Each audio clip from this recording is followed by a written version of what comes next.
A lot of people know who you are, but let's go back to the young Fam. How'd you get started? Did you always know you wanted to be an entrepreneur? I want to dive into your backstory a little bit because people see you now and they see the success and they might assume you've always been successful, but I'm sure you've had some failures.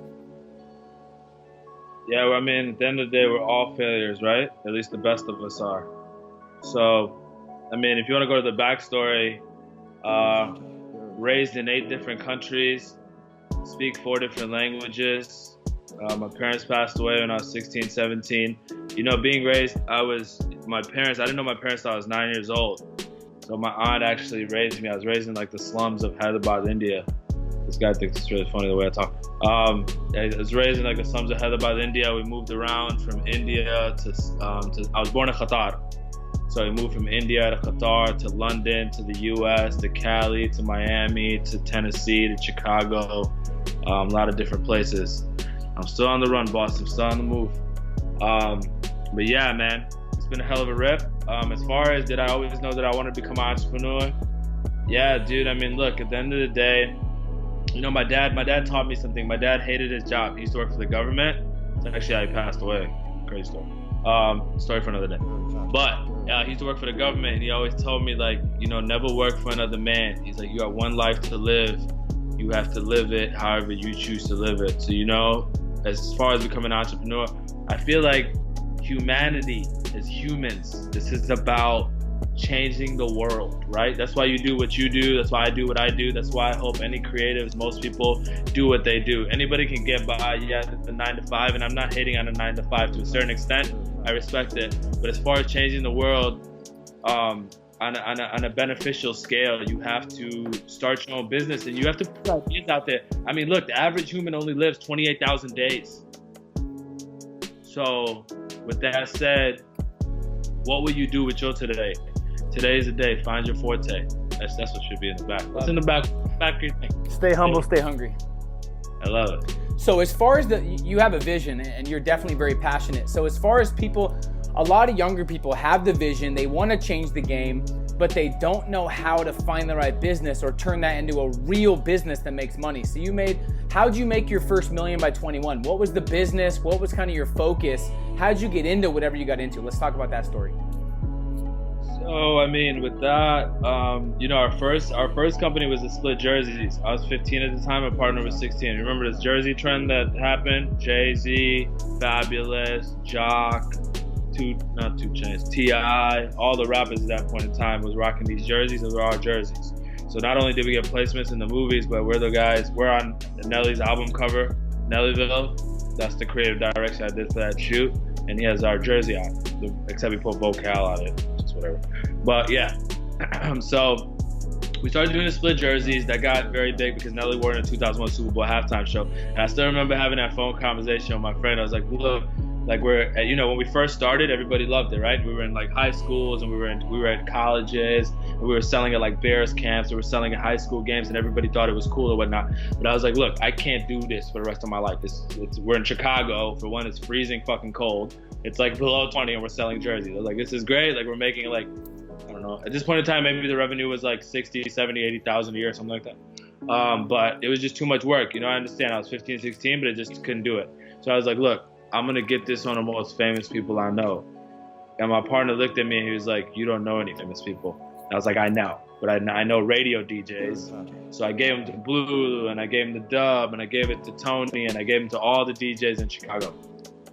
Crazy enough, like a few weeks went by, like 3-4 weeks went by, and this guy named Nelly comes into the studio. Dub's interviewing him, Bulu's in the room. They got on the jerseys. And Nelly was like, what kind of jerseys is that? And he was like, oh man, this kid I know makes them. So he gave Kiwan my number, and I still remember Kiwan calls my phone, and he was like, hey man, I represent Nelly. And I was like, Nelly who? And he was like, Nelly the rapper.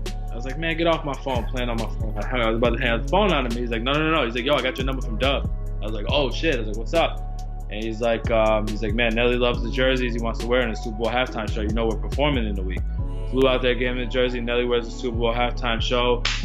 Rest is history. Every press outlet, we already had the site up, got the links back. I mean, this is at a time when we're talking about email open rates are at 70, 80%. This time I'm talking about conversion is like over 50%. This is it. This is the infancy of the internet. This is 2001, 2002, 2003. So when we came out at that point in time, it was us. There were three main players. It was us. It was Rare Jerseys. It was Jersey Joe, and it was Mitchell and us.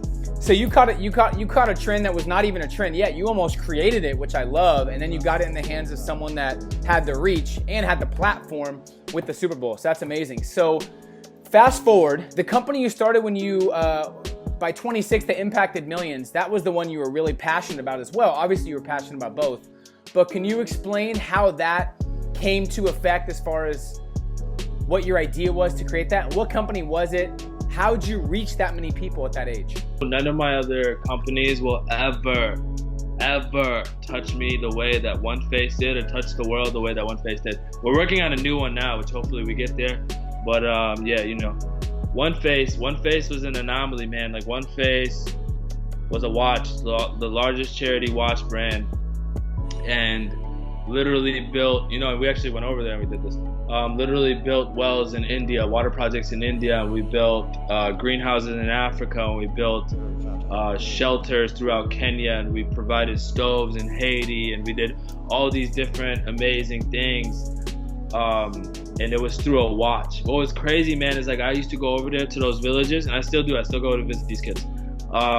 You know, I go over there to those villages, and people, like the camera guys, like whoever, they'll tell them, you know, like, that's the guy, that's the logos you guys have on the wall, because they draw those logos on their wall. I actually have videos of this stuff.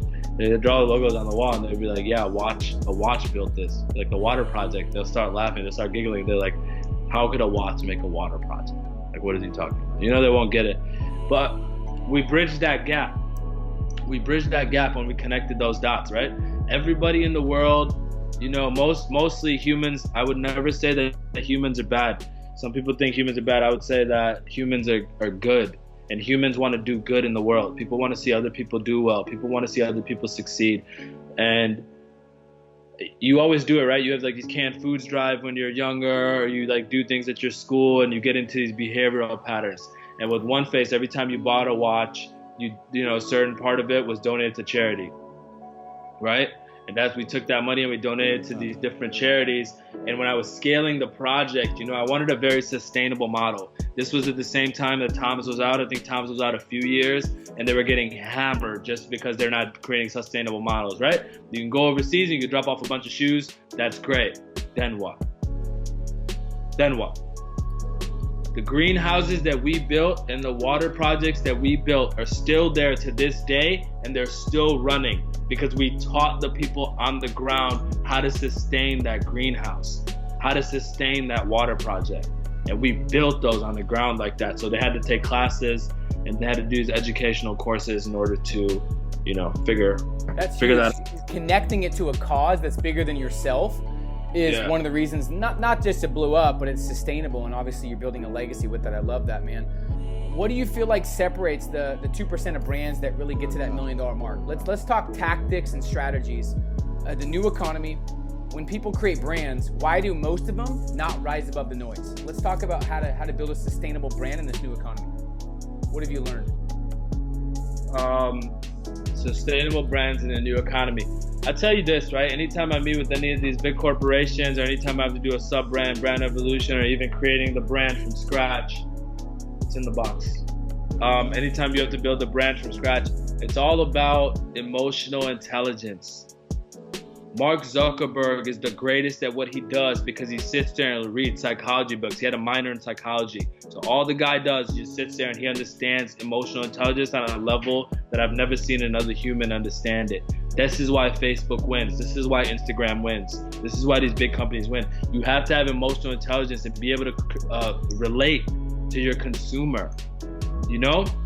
So like big brands, like they'll like, or like any brand, you know, right? Any new brand coming out, right? They just come out and they're like, oh, well, this is the concept, whatever. It has to relate to your consumer. You have to connect a lot of dots in order to have the end consumer see the larger cohesive vision at the end of that tunnel. And if you don't see that larger cohesive vision, like if you don't use the product for a particular reason, nobody will. Nike doesn't sell you a shoe. Nike sells you a story.